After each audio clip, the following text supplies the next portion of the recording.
بصوا، انا دلوقتي والله العظيم انا بكلمكم كده وانا حرفيا بقالي 3 ايام ما نمتش. طبعا انتوا شايفين شكلي متبهدل ازاي. انا بقالي 3 ايام والله العظيم ما نمت. عندنا 3 افراح كده بتوع ابن خالتي بيجوز بنته، والعريس كمان قريبي، امه تبقى بنت خالي. 3 افراح عقبال عندكم جميعا يا رب. خلصنا المهمة في بيت العروسة واحنا في بيت العريس دلوقتي. بصوا دلوقتي الساعة 6 الصبح. بصوا انا طالعة من البيت عشان اقدر اخد نفسي. انا من امبارح من الساعة 12 فرح طول اليوم واكل ومش عارفه ايه. ودلوقتي احنا طبيخ من بعد ما خلصنا الفرح في بيت العريس لحد الصبح كده، يعني زي ما بقول لكم الواحد مهلوك هلكة. يعني انا عايزه اقول لكم ان انا شكلي لو شفتوا هدومي هتقولوا ان انا طالعه من بلاع. والله حرفيا كده طالعه والله من بلاع. بس الواحد الحمد لله طلع كده يشم نفسه. عايزه اقول لكم بقى ان جو الصبح الفجر ده والله ما بيتعوض، وخصوصا لما يكون الواحد في بلد كده وبيشم ريحه هوا نقي وسط زرع. الواحد بيتغير من موده كتير. اي نعم البني ادم من ضغوط الدنيا، ولكن الحمد لله اهي بتعدي. وربنا يا رب كده يسهل لكم الامور وعقبال اولادكم جميعا. وان شاء الله كده هوريكم بقى الوصفات اللي عملتها النهارده. انا طول الليل انا عامله حوالي 100 فرخه، وعامله محشي محاشي 4 5 حلل محشي كبار، وطبيخ. انا جير طبيخ قد كده بقى، شغل بقى ايه الشيفات اللي على حق. هو ده الشغل اللي بالعيار التقيل. هسيب لكم الفيديو وهوريكم احنا عملنا ايه مع بعض. يلا بينا نسمي الله ونصلي كده على سيدنا محمد. عندنا اول حاجه هنا الكرنب بتاع المحشي بيتسلق طبعا، وهنا كانت الستات بتقطعه وبتسلقه. طبعا في مساعدين كتير، انا مش هقول لكم بقى. هنا بقى كنت بعمل لكم طبعا الحلل دي كبيره جدا، يعني ما اقولكوش دي طبخات ودي حلل كبيره. يعني مش زي الحله او زي الايدان العادي اللي بتطبخ بيه ست البيت. هنا هعمل تسبيكه المحشي كميه خرطتها من البصل، فضيت عليهم ازازه كامله من الزيت، حوالي كيلو من الزيت. هنا ده خالي وده مرات خالي كانوا جايين عشان خاطر يساعدوني يساعدوني. هنا ما شاء الله عندنا 100 فرخه. طبعا في مساعدين، اللي بيقطع فراخ، اللي بيقطع كرنب، يعني وانا يعني ماشيين ورايا الله يبارك لهم يعني. هنا فضيت برطمان من الصلصة. أول ما البصلة خدت اللون الذهبي نزلت ببرطمان صلصة عشان خاطر يظبط كده معايا الطماطم. وعندي هنا طماطم دي مسلوقة ومتسبكة تمام. نزلنا هنا بالتسبيكة، نرش شوية سكر وهنسيبها لحد ما تتسبك خالص. وكده عملنا تسبيكة المحشي. اللهم بارك. عندنا 4 حلل كبار من المحشي، هتشوفوهم بنفسيكوا يعني. اهم حاجة الترتيب، لو رتبتي هتبقى احسن مني. عندي هنا شوية من الزيت. هنا هنعمل تسبيكة بطاطس.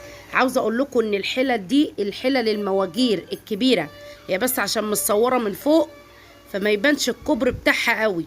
هو باين في الكاميرا ولكن مش هيبان زي ما بتتصور من الجنب. هحط هنا سمنة على زيت وهبدأ ان اعمل تسبيكة البطاطس. احط هنا سمنه. طبعا انا كان عندي حته سمنه بلدي خلصت معايا من الطبيخ، فكملت بسمنه روابي عليها شويه زيت.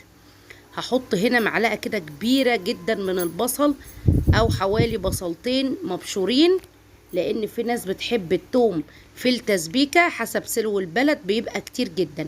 دي بطاطس الافراح تمام. هقلب كده التوم وهقلب البصل في بعض كده زي ما حضراتكم شايفين. هنقلب التقلية المحترمة دي عشان خاطر نسبك للبطاطس. نص بطرمان من الصلصة، والصلصة هستخدمها عندي هنا في كل حاجة عشان خاطر بتعزز اللون وبتعزز الطماطم تمام. كده دي تسبيكات الطبيخ. هنعمل اول حاجة تسبيكات الطبيخ عشان نخلص منها مرة واحدة. تمام. الساعة كانت حوالي 2 بالليل او 3. بالوقت ده كانت ممكن تكون على 2 ونص كده. تمام.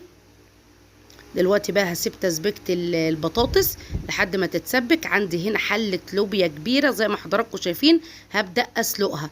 عقبال ما اسيب اللوبيا تتسلق، عندي هنا بقى تسبيكة المحشي خلاص اتسبكت، اللهم بارك. عندي هنا 7 بهارات، ملح وفلفل اسود، وعندي كمون، وكمان كنا ضاربين مع الطماطم فلفل احمر. تمام كده. هنبدأ اني اوضب او اظبط التسبيكة بتاعة المحشي عشان خاطر نقلب الرز والستات يبدأوا يحشوا المحشي. قبل انا طبعا ما بخلص باقي الحاجات. بصوا شايفين خلطة المحشي، اللهم بارك، حاجات كتيرة جدا. عقبال عندكم الفرح وعقبال اولادكم جميعا. هنا بقى كانت الفراخ اتغسلت واتظبطت ما اقولكوش. تمام. نص الحلة طبعا المواجير الكبيرة. هنا انا عملت حاجة ودايما كل ست بنت تخلي بالها منها، لو هتعملي كمية كبيرة من الفراخ بحط حلتين عندي، هسلق الصدور لوحديها وهسلق الوراك لوحديها عشان ياخدوا نفس كمية السلق، يعني نفس المعدل بتاع السلق. طبعا الوراك بتاخد غير الصدور. كل طبعا ما شاء الله اللهم بارك، عشان الفراخ بكمية كبيرة هنبدأ ان احنا نحطها على النار لحد ما تجمع الرواسب بتاعها شوية بشوية. هنا بقى عملت لها مرتة، مش هينفع طبعا اتبل كمية الفراخ للسلق دي كلها. فهنا عملت بصل مبشور عليه مستكة، حبهان، فلفل اسود، 7 بهارات، كاري، وبدأت ان انا اسلق الفراخ. هنا كانت الفراخ اتسلقت، رصيتها في صواني ودهنتها بالصلصة ورشيت عليها زيت من فوق عشان هتدخل الفرن البلدي. هنا اللهم بارك دي البطاطس، وسامحوني لو اختصرت لكم بعد طبعا ما زودت الشوربة وحطيت البطاطس واللوبيا على التسبيكة. هنا بقى كان الصبح خلاص طلع بسوي حلل المحشي بالطريقة اللي حضراتكم شايفينها دي. معلش بس سامحوني، انتوا شايفين من شكل الفيديو ان الفيديو كبير، فمعلش لو انا اختصرت لكم بعض الحاجات. هنا دول كنت بعمل 2 كيلو كفتة للشوي للعريس واصحابه، والف مبروك، وعقبال اولادكم جميعا الفرح يا رب، وعقبال عندكم. بصوا هنا بقى بحط اللحمة المفرومة، هنزل عليها بحوالي 1.25 كيلو من البصل. عايزة اقول لكم ان الناس اللي كانت معايا في ناس نامت من كتر التعب، انما انا قعدت من الساعة 12 بالليل لحد الساعة 9:30 الصبح عشان خاطر كل الحاجات دي تخلص. بصوا حتى خالي اللي كان معايا بيساعدني نام في الارض يعني من كتر التعب. لا بجد تعب، ناس كتير تعبت، الاكل كان بكمية كبيرة، وعقبال اولادكم جميعا. بصوا هنا بقى خدت بقى عصرت المية وخدت تفل البصل، بس ده حوالي 1 كيلو من البصل على 2 كيلو لحمة مفرومة. وهحط بقى كيس خلطة كفتة. وعلى فكرة انا ما بقتنعش بكيس خلطة الكفتة، وحطيت عليها كيس من البقسماط المطحون اللي هو بيتباع جاهز بره ده. انا ما بقتنعش بخلطة الكفتة اللي بره نهائي. انا بحب احط 7 بهارات وفلفل اسود وشطة. اتبل انا الكفتة جوز الطيب، حبهان مطحون، اتبل انا الكفتة بمزاجي. يعني زيادة على كيس الكفتة ده تتبيلة الكفتة انا زدت اضافات تانية من عندي انا زي ما حضراتكم شايفين كده. هبدأ ان انا اعجن الكفتة بايدي زي ما انتوا شايفين، نعجنها لحد ما تسمغ معانا، وبعدين هبدأ ارصها في صواني وهتتسوى في الفرن البلدي او فرن البوتاجاز على حسب المكان اللي عندك اللي انت بتسوي فيه. وربنا كرمني ان شاء الحمد لله وخلصت الاكل، وكانت الناس كلها بتحكى وبتتحكى بالاكل. بصوا بقى هنا البوفيه دوت بتاع المشروبات كان بيترص اهو، شاي بقى وقهوة وليمون وعصاير وتمر هندي، حاجات بقى كتيرة. دي حبيبة بنتي دي. وادي الفرح بتاع بالليل بعد ما الناس اتغدت واتبسطت، وادي صينية الحنة، دي حنة العريس.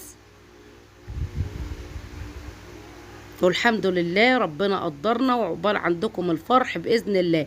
دول بقى أصغر متابعين توأم ما بيفوتولوش فيديو. وبيحبوني وانا كمان بحبهم. حب الناس نعمة كبيرة من ربنا. اشوفكم في فيديو جديد. السلام عليكم ورحمة الله وبركاته.